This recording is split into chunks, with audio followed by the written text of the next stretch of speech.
చేసేది శనిగత్తర పనులు చెప్పేవి నీతులు అన్నట్టు జగనన్న గురిందలా మాట్లాడుతుంటే చూసే వాళ్ళకు మా చెట్ట చిరాకు వచ్చేస్తుందండి బాబా. 5 ఏళ్ళు అధికారం ఇస్తే అటు పుల్ల తీసి ఇటు వేయలేదు అయ్యగారు. అప్పులు చేసి రాజ్యాన్ని దివాళా తీయించాడు. ప్రాజెక్టులకు కనీసం గ్రీజు పెట్టలేదు. అట్లాంటి మనిషి ఇప్పుడు ప్రాజెక్టులు నీళ్ల గురించి మాట్లాడుతుంటే జనం నోటితో నవ్వట్లేదు. పులిని చూసి నక్క వాతలెట్టుకున్నట్టు ఆ తెలంగాణలో బీఆర్ఎస్ లీడర్లకు ఏరే దిక్కు లేక నీళ్లతో రాజకీయం చేస్తున్నారు. వాళ్ళు ఎప్పుడు సెంటిమెంట్ నే నమ్ముకున్నారు కాబట్టి మళ్ళీ ప్రజలకు అదే ఆయింట్మెంట్ రుద్దుతున్నారు. కానీ జగనన్నకి ఎటు పోయే కాలం చెప్పండి. నీళ్ల మీద రాజకీయాలు అవసరమా? పోనీ ఆయన గారు నీళ్ల గురించి ప్రాజెక్టుల గురించి మాట్లాడితే జనం నమ్ముతారా? వైసీపీ అధికారంలో ఉన్న 5 ఏళ్లు నీటిపారుదల శాఖకు మంత్రులుగా పనిచేసిన మనుషుల్ని చూస్తే చెప్పొచ్చు అన్న టైంలో ఎంత బాగా పనిచేశారు. ఒకరు అచ్చోసిన ఆంబోతు అనిల్ కుమార్, ఇంకొకరు సాంబరాల రాంబాబు. ఇద్దరు దొంతే. ఒకరికి ప్రాజెక్టులు అంటేనే అర్థం కావు, ఇంకొకరికి అసలు రాష్ట్రంలో ఏ ప్రాజెక్టు ఎక్కడుందో కూడా తెలియదు.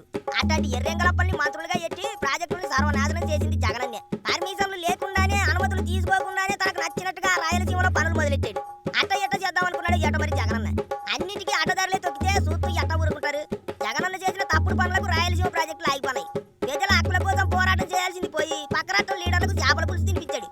మనం బరపురం అన్నట్టు వాళ్ళకి కావాల్సిన ఏవో చూసుకున్నారు. ప్రజల్ని నచ్చేయడం వచ్చేయారు. ఇప్పుడు ఏట్రా అంటే శుద్ధ పూజ మాదిరి కూటమి ప్రభుత్వం మీద రాళ్ళెత్తున్నాడు అన్నయ్య. అనుమతులు లేకుండా ప్రాజెక్టు కట్టడం ఎవరి తరం కాదు. కానీ కేవలం ఓట్ల కోసమే రాయలసీమ ఎత్తిపోతల పథకాన్ని మొదలెట్టాడు జగనన్న. 100 కోట్లు గంగలో పోసాడు. ఇప్పుడు ఆ ప్రాజెక్టును చూపిస్తా తన చేతకంతనాన్ని తానే చూపిస్తా రాజకీయం చేస్తున్నాడు.